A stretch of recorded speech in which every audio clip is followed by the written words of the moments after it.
Hello and welcome to Back Pain Movement. I'm your host Simon Schmid. My guest today is Tommy Räisänen, a physiotherapist living in Finland. Tommy, you are the owner of Physio Helsinki and you work in a private clinic as well as in a private hospital. In your function as a physiotherapist, you work a lot with athletes. Currently, you are working together with the Finnish floor U23 national team. Earlier, you were responsible for the Finnish and Chinese women's ice hockey national team. You are the founder and host of the podcast Surfer of Life. You interview highly talented performers sharing their experience and knowledge about those moments that made a difference in their lives. So, Tommy, welcome to Back Pain Movement. Thank you, Simon. Very pleased to be here. Yeah, me too, that you have taken the time to be on my show. So great to have you here. So we already talked a little bit in front of the interview about it. So normally I start the conversation asking my guest, what do you know about Switzerland? Okay, I know something about Switzerland. I've been there occasionally. I love snowboarding and I have friends in Switzerland. I have a very good friend living in Zurich.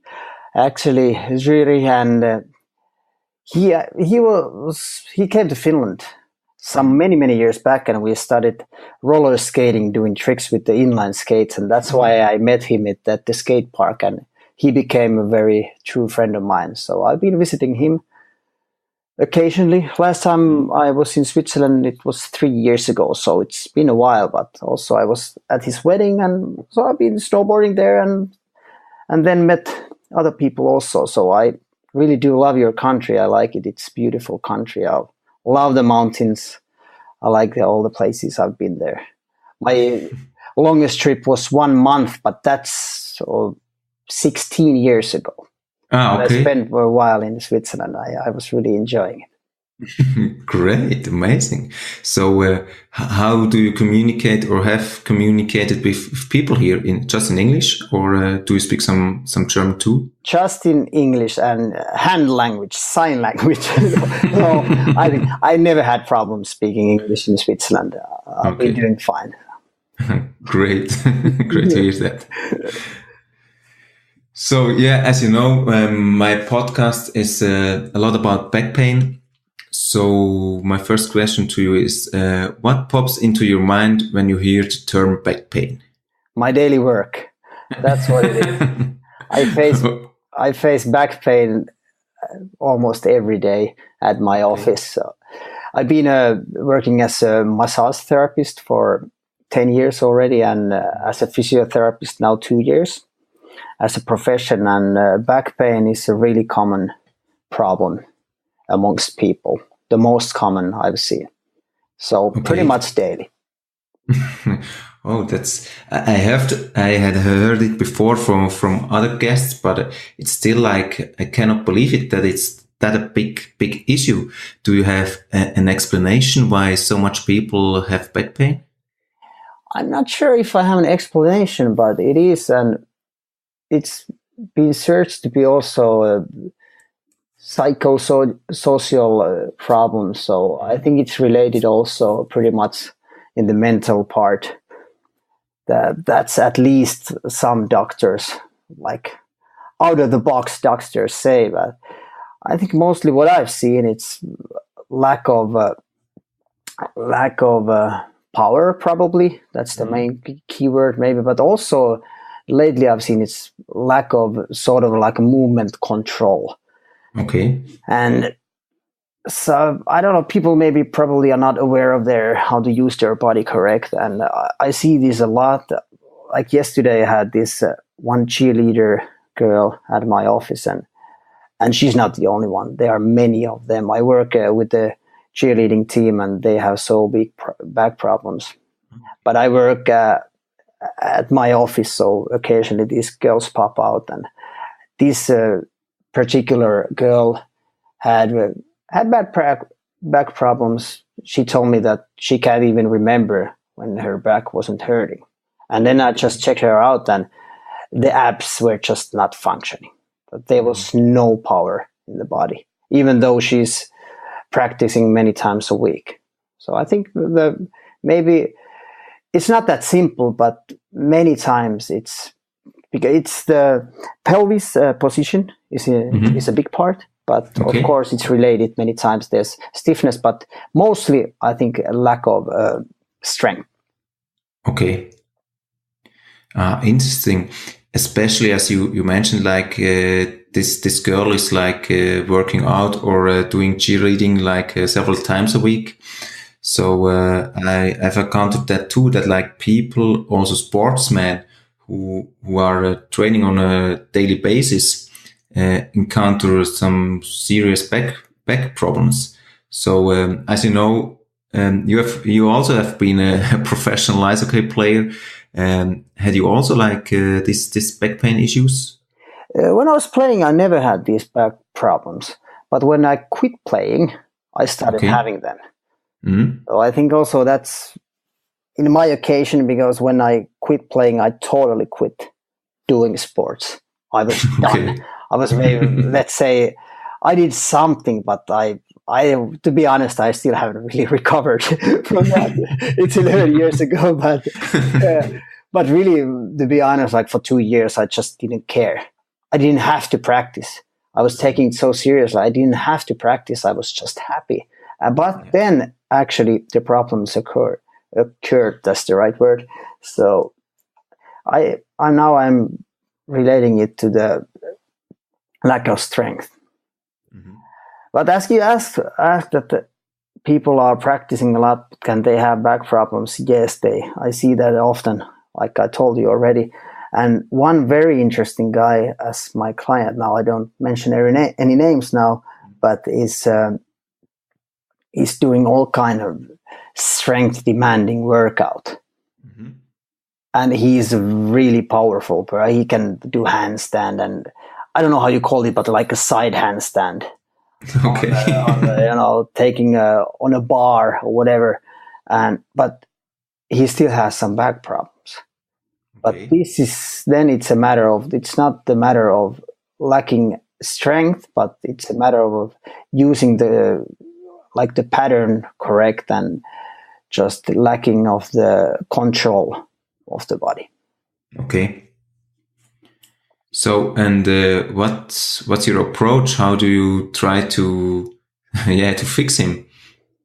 Well, first of all, I need to figure out what is the problem, what is causing the low back pain, and it's a process. You need to do certain tests, and if you find something, of course, that's the first approach.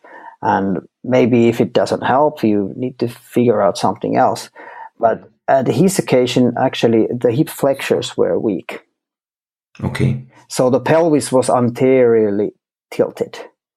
Okay. And it was hard for him to do the posterior tilt with the pelvis. And so then the alignment of the lower back was a bit off, if you know what I mean.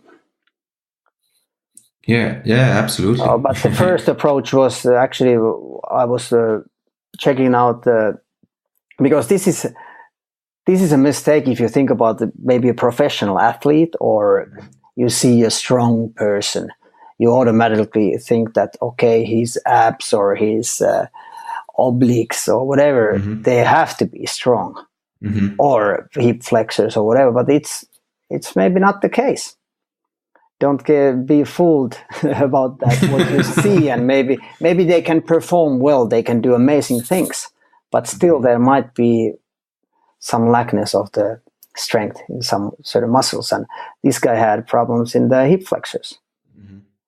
So we started from there, and because hip flexors, also one part of the hip flexors is affecting the tilting of the pelvis, posterior tilt. So when I'm hearing to your explanations, it's just, I think, or could it be that like there is like a disbalance in his body or also in body of other people who have back pain? Yeah, for sure. You are absolutely right. And that's the common thing. There is disbalance. There's some part of the body is way stronger than the opposite part. And then, of course, comes this control thing after this. But if you strength-wise, if you speak, you are correct. Yes. Okay. Yeah, it's just like, I had back pains too, and I tried a lot of different things, and that was what I, discovered myself on my body. But is it, or can it be that like people who are, have strong muscles are often lacking in flexibility? Well, that's one part, I think. And people who, as far as I've seen, seem to be very strong. The little muscles that make that difference, the control muscles, are actually, they can be weak. And weak is maybe not the right word, because they just might be like off-lighted. So they don't react how they should be, or maybe there's not the right pattern to react. So maybe usually these bigger muscle groups, they take the action, and the muscles that control the stabilizers, they control the movement of your spine, and they stabilize the spine. They are not functioning how they should be. So the strong, really strong extensors and stomach muscles, they maybe take the whole part of the control and not the stabilizers inside, which are actually affecting the spine a lot. Okay. Interesting. And as you said, you also were facing back pains after you finished your professional ice hockey career. And how did you overcome your back pains? What did you do? I started moving.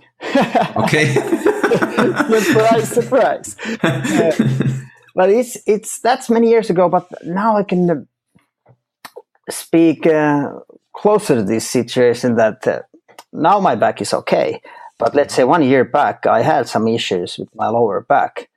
I accidentally popped into watching Ido Portal thing, because one of my clients told me that he's going to his seminar, and he was doing CrossFit.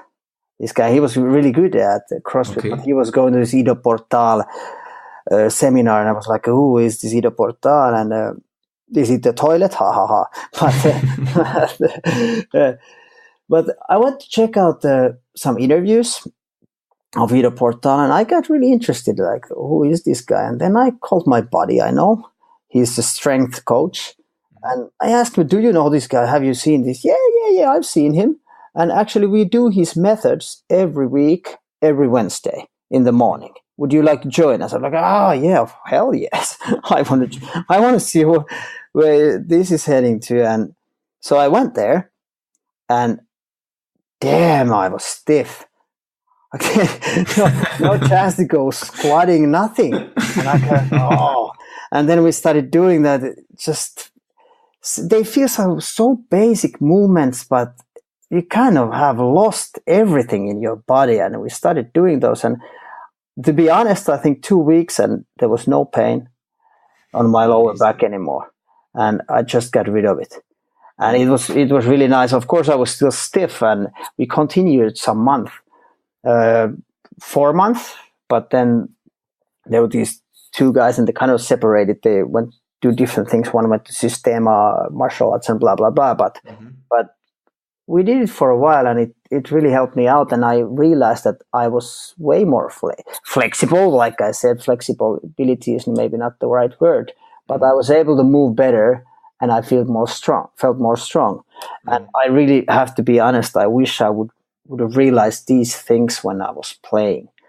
Okay. As a goalkeeper, we had this. I didn't play in the highest level in Finland. I played in the second level in Finland and some countries like Italy in Europe. And well, the highest achievement was Italian champion, but nothing bigger than that. But anyways, we had this cruise boat, like a seminar after the season in the second league, and we were sitting in the same table with the ice hockey goalies, and there were some guys who played in the first league also in Finland, and then it was just funny. We were just laughing because we're having dinner and having a couple of beers there, and then somehow one of us started talking about like, damn, I'm so stiff goalie. I must be the stiffest goalie in the whole Finland. And then it's kind of like, it was like a snowball effect. Everybody like, no, you're not. I've seen you do splits before a game. It's like, what are you talking about? I can't even go near a split. I can't do anything at this. You're kidding me. And then we kind of like, it was a competition at who is the stiffest goalie. And I'm like, I'm checking out these guys and I see a couple of goalies that they have played in the highest level in Finland. And in hockey-wise, it's a good level. And they tell me that they are stiff as F. And I'm like, how is this possible? So if I jump now to this point in 1 year after that, and then I realized that these are the things we should have done. We're doing just, stretching. 1 minute stretching, 2 minutes. And I was stretching just pretty much my lower part of the body. How can you reach anywhere for the puck if your back is so stiff? But this was the thing I got rid of my low back problems. Doing movement, just keeping myself in the movement. Yeah, interesting. Yeah, I totally can feel you. As I like it, as probably you already know, I have been to one of his workshops too a couple of weeks ago.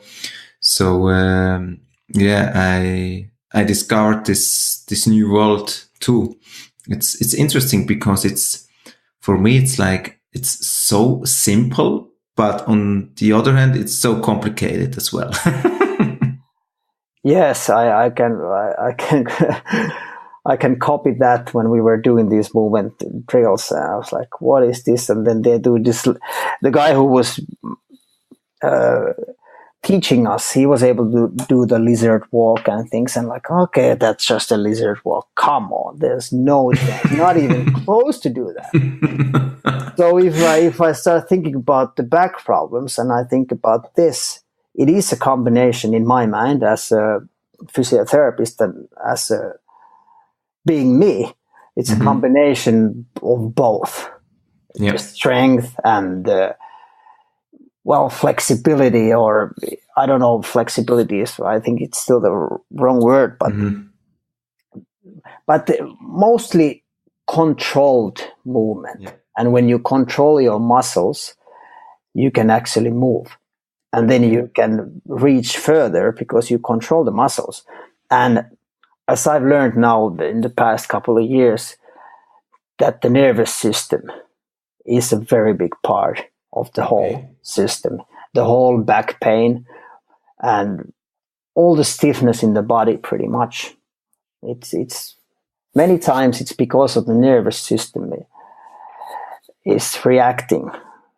There might be stiffness because of the body is protecting your nerves. Mm-hmm. Okay.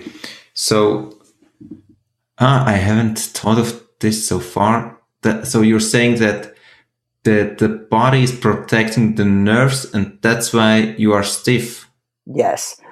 And if you think about back problems, they might not even show up as back problems, and they might be back problems, lower back problems, because the sciatic nerve comes from the lower back. And if occasionally a client has he or she has always stiff hamstrings. But actually, and you can massage the hamstrings, you can try to stretch the hamstrings, but the problem never disappears.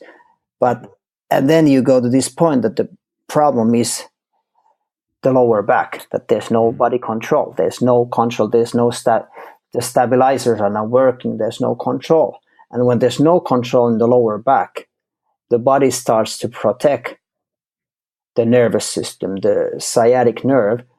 So it's all the way through down, it stiffens the body around it because it's protecting your nervous system, your nerves. If you follow what I'm saying. Yeah, absolutely. So then we land back to the lower back problems, even though it might show up as stiff hamstrings, for example. Yeah. Okay. Yeah, I get it. So actually, the the body is trying to protect us. You say? Yes, yes. The body is trying to protect the nerves. If you think about, if you do anesthesia, if you put somebody to sleep, he or she is very flexible. You can put the person in any position always, almost you want. But since you wake up, boom, the stiffness comes back, and it's just because of the nerves, how they react. And it's a tricky one, and the movement part is good, but then I think also when you do this, get into the movement, I think it's part of it is also because of our nerves. I was talking about sciatic nerve. It has to glide, and if it's not gliding, it's causing you problems. So then kind of sort of like these nervous pumps you do to make the nerve slide helps you out. And your stiffness disappears. And then I think, if I think about the movement, we are talking about movement also on this Ido Portal thing. A lot of those exercises, you actually, even though you don't think about it, the pattern of the movement, I think it's pretty much the same than when you do like nerve pumps. Whatever. Yeah. Interesting. Am I getting too scientific? Yeah. I'm trying to find also the words in English. So. Yeah. and now I'm curious. Have you been so far to a workshop of him, of Ido Portal? No, never. No. Okay. I've just seen him on the web. Okay. And but are you still doing these movements that you have been doing whilst you were working out, or doing movement with this collective every Wednesday? You want me to be honest? Yeah, of course. No, I haven't, to be honest. And I'm a real physiotherapist. I can teach people, but I don't do it myself. Just kidding. But I haven't for a while, to be honest. Last time I was doing it was before summer, because me and my buddy, we continued. And after this sort of a workshop every Wednesdays, it stopped. But me and one of my friends, we continued only once a week, not more, but still. And I realized that only once a week, and it's not much. It was really helping me out.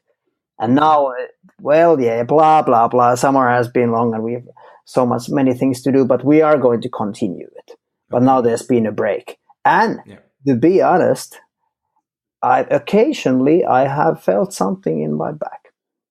Okay. So, I gotta get back into it. And we are actually, that's a different story though, but we are combining first some movement, and then we do some strength exercises, and then we do some Wim Hof style. We go to cold tub for a longer period of time, and it's after that, you feel amazing. Yeah, that's a great topic too. That's good. You mentioned it. I also want to talk about this if I'm preparing our conversation now. Can you tell us a bit about this cold tub thing, and also I do not know. I haven't known this man Wim Hof before. He's also called the Iceman. Probably you can just give a short summary what he's doing and why you're so amazed by him. This was one thing I got into also because of it's kind of like, again, I used the word snowball effect. I knew about the portal through my client, and then I got into these movement exercises, and then I got to know these people, and they told me about Wim Hof, and check this guy out. He's amazing and what he's doing. And then I went to the wonderful world of internet and found some interviews again, and who is this guy?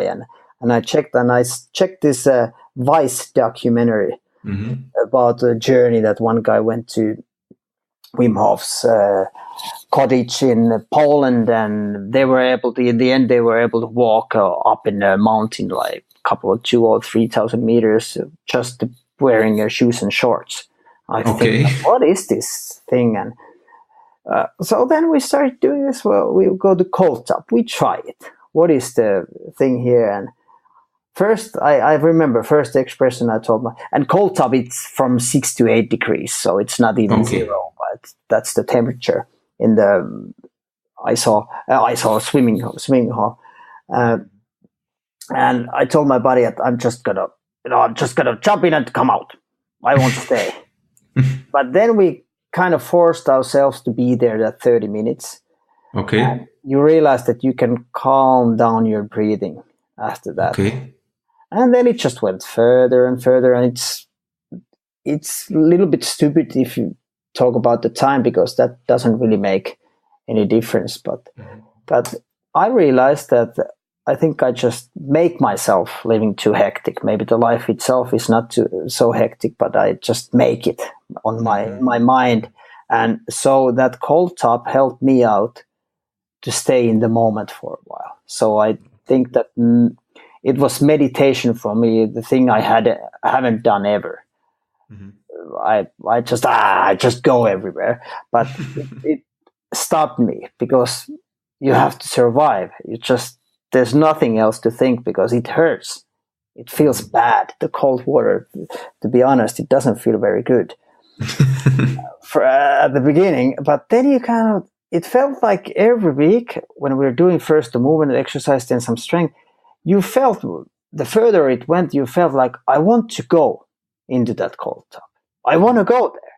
So there must be something good. And I think it has somehow helped me out. I haven't been in the cold tub now I was actually today, and there has been a break, and it felt terrible. I couldn't stay there a long time, because at some point I was there 8 minutes already, and I felt just like I'd just be here.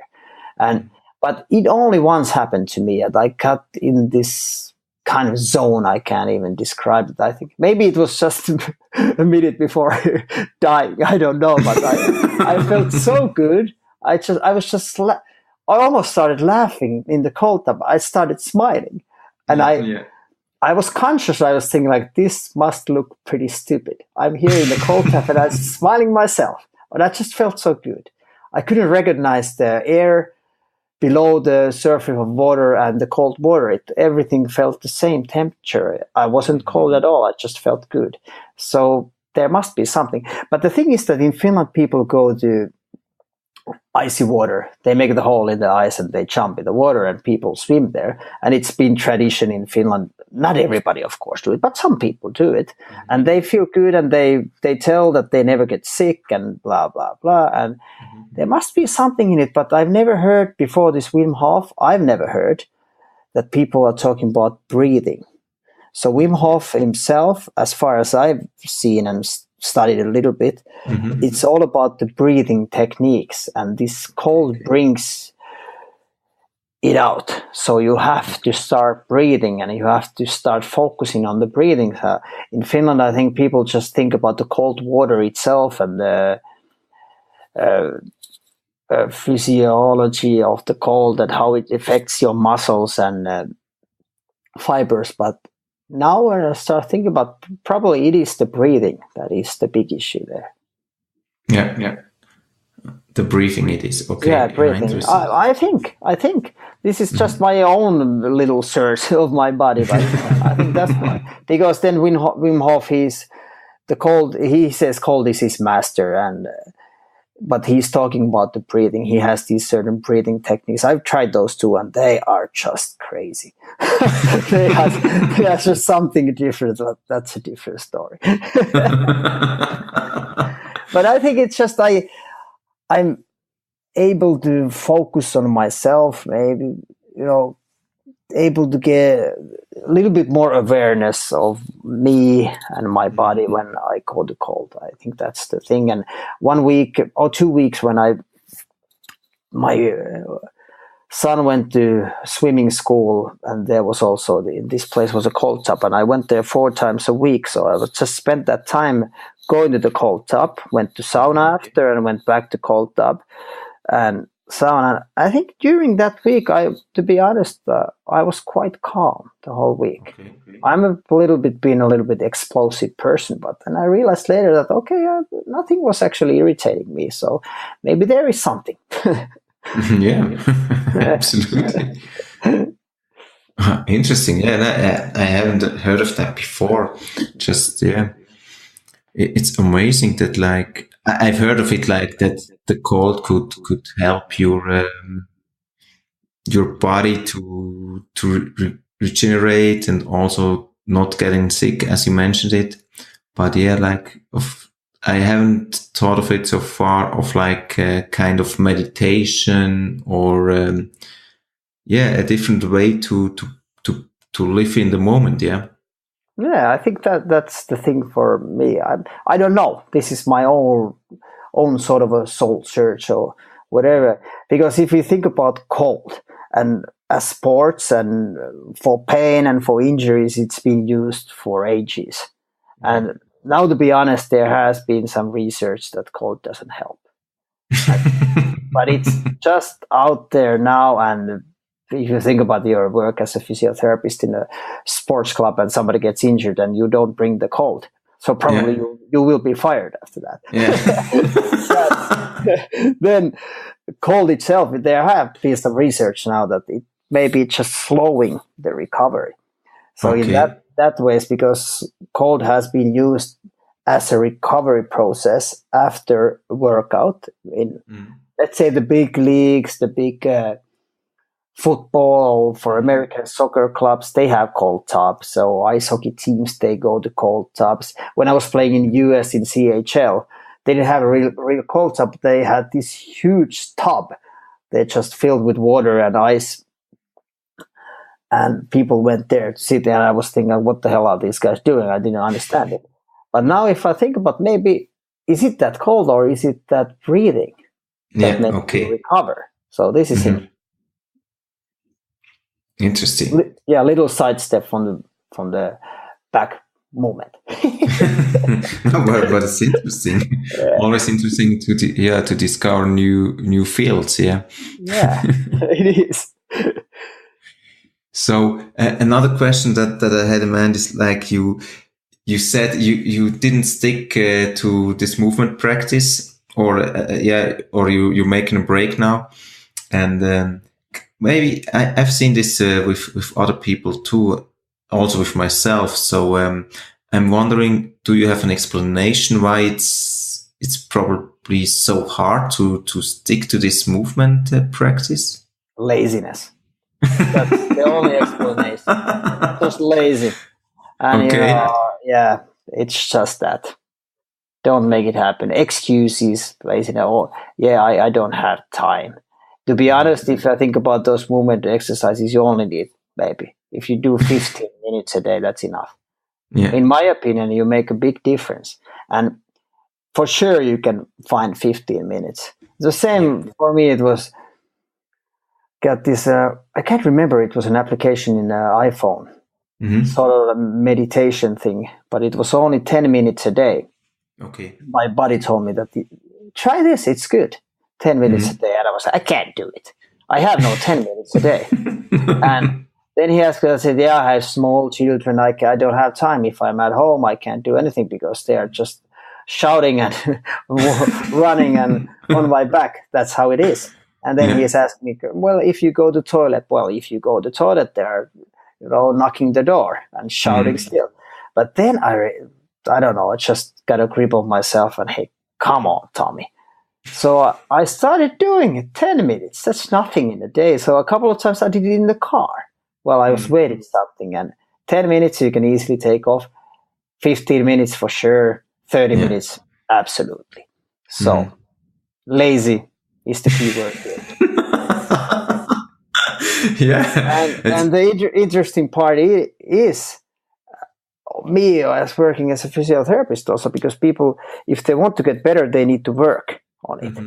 And then you catch yourself not doing the things that really do make a big difference and help you out and make you feel better. So that is something, and I don't know.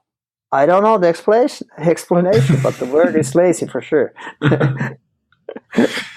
And yeah, also I can totally agree with you. I yeah, remarked it by myself several times. So yeah, and as you stop doing something after that, it's getting harder and harder to restart again, I think. But it's like a paradox, because I know it myself. It's doing good to me when I do these movements, and when I take a day off, for example, I feel the difference already. But it's like, as you said, it's this laziness against the wellness approach. But it's, yeah, laziness sometimes or often is winning. It's like, it's crazy. Yes, I totally hear you. And this one example, very good example. I go still skating after my career. We go every Monday evening, and after that we go and sit down with buddies after skating. And there was this one guy was there, and he's been doing the same workout with the same guy I used to do at the beginning. Mm-hmm. And he told me that that they were doing this movement, Ido Portal style movement exercises with this same instruction in structure. I started the coach, and surprise, surprise, his back pain was history. And then during the summer, he told me he wasn't doing those movement exercises. Mm-hmm. Yeah. And then he realized, my back hurts. Mm-hmm. And then again, he went back and he started doing those, and there was maybe only 1 to 2 months off. And he told me he went right back to the beginning. He was stiff as hell. So there you see the stiffness, and the back pain came back. He was not doing the movement exercises. Yeah. That's one good example also. So why are we that stupid that we don't continue doing what's best for us? Exactly. That's weird. Yeah. As you said, stupidness. Yeah, exactly. Good word for it. I haven't figured it out so far for myself, but yeah, probably we just got too comfortable with all this comfortable stuff we have around us. And I think one big thing is that when you don't feel pain anymore, you feel comfortable. You suddenly forgot that what was the reason to make you feel good, what helped you out. Same in rehabilitation. I work a lot with rehabilitation. That the trickiest part is that part, for example, after surgery, that you feel good already, but you are not healed, you are not well yet, but then you kind of forget about it. You forget about the exercises, and that doesn't improve you. But this is probably the same thing. And when you don't feel the pain, you just, I can watch TV. Yeah, it's interesting. We just want to do something for our health if we are feeling pain. So if we're not feeling that pain, it's just like, we are okay. I think this is the key word. We have to hit on that people start realizing more that the key is to keep yourself moving and keep yourself doing the exercises, strength workout, whatever help you out, or mindset exercises, whatever it is, but keep doing it. And don't wait that you feel pain again. Yeah. That would be the main goal. Yeah. It's difficult. Yeah, it's not that easy, I know. It should not be, but as we know ourselves. Yeah. Exactly. I'm wondering, or I'm interested also, what was the funniest thing a client of yours had ever told you? Do you remember a special story? A funniest thing? That's a hard one. Let me think. What would be a funniest thing? Or just a story you kept in mind? Oh, man. You put me in a hard spot now. Start thinking about... Yeah, when there's nothing, it's totally Oh, fine. I'm sorry. I can't figure out. There's so many stories coming out, but I think about what would be funny in the clinic. But I can tell you a funny story though. But Okay. okay, something strange maybe what we did ourselves to make our feel happy with this guy. I was making the movement exercises Yeah. as Finnish guys. Sorry, this I'm not answering your question now, but No problem. I'm gonna tell you something that put ourselves in the empty spot here. So, Yeah. okay, so occasionally I'll be working. I'm a part-time clown. I Mhm. actually mentioned you about it. I'm a clown diver also. I'm a part of Mhm. this clown diving group. And so occasionally people from there are doing crazy stuff. And one guy is doing these bungee jumps. And so we went Okay. Finnish style bungee jumping from sauna. So Okay. that's one funny story, funny accident. And first of all, one guy jumped from 140 meters on a bungee rope on fire. And Okay. hit the water, the fire goes off. And then the next step is that we just put sauna up there in 140 meters. And we are just in the sauna throwing water. And one guy I go out and he jumps with the rope. No way. Yeah. Sorry, I was unable to answer your question. No, but it's a Thinking good about the story. clients I was thinking about the clients this week, and they actually were all so painful that there was no any funny funny things going on. It was a bit too serious, to be honest. No, but it was really a good one. Well, So no worries. maybe a funny thing that it's just a short moment. That Mm. this one client of mine, a female, came to my office and she gets up from the massage bed and looks at the mirror and looks at me and like, oh my god, I look like an elephant. When your face gets swollen.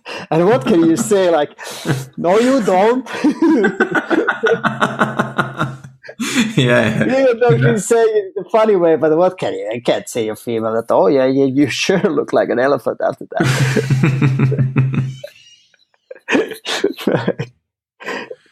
Yeah, that's a good one too. Yeah. Absolutely. So slowly but surely coming to an end, I wanted to ask you one final question. It's like I almost asking this every guest of mine. So you can imagine that after your death, mankind is like constructing a museum in honor of your legacy. All right, and what's your museum like? How would it be? What do you think, or how do you imagine your museum, your legacy My museum? museum. Oh, this is a great question. My legacy museum would be there would be how can I put it? Family would be a big issue there, and honesty and like what is the right word? Like well, I start with this happy things, funny Mm-hmm. things, a Yeah. lot of like great adventures things, maybe a lot of extreme sports sort of things, like happenings and enjoying life. Mm-hmm. That's a key point there. Like happy moments. Yeah. That would be one big part I would love to have in my museum.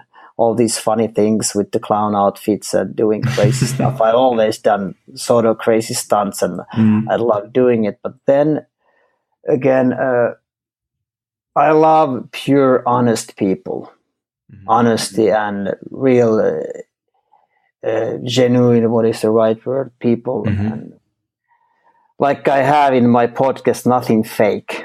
I think Yeah. that covers it pretty much. And Mm-hmm. I don't like people who abuse others. I hate war. I don't like things like this. So, losing my English a little bit, but maybe you understand what I mean now. Like Yeah. honest, Absolutely. true people, and friendly. Yeah, People who want to help each other. This kind of things should be part of the museums. And because I like to help people, of course, I'm not always that helpful, but those are my values. To be good for people. I think that's one thing. So kindness and happiness, joyfulness, crazy moments. Maybe I'll figure it out. All those. Great. No, wonderful. It sounds great. It's like I think it's a really good description of yourself, as I do not know you that well, but I think, it's you nailed it. Thank you. I'm not sure if I nailed it, but thank you very much. So then I also want to thank you for your time, for your for sharing with us your thoughts. Also we could laugh a lot, but also we covered some serious stuff. So I'm really grateful for your appearance in my show. So thank you, Tommy. Thank you for having me in your show. I'm honored to be here, and it's been great conversation. Like you said, we don't know each other. It's been good, and we for sure share some same topics and values, in my opinion, and we are on the sort of in the same path in these things, and it's been great.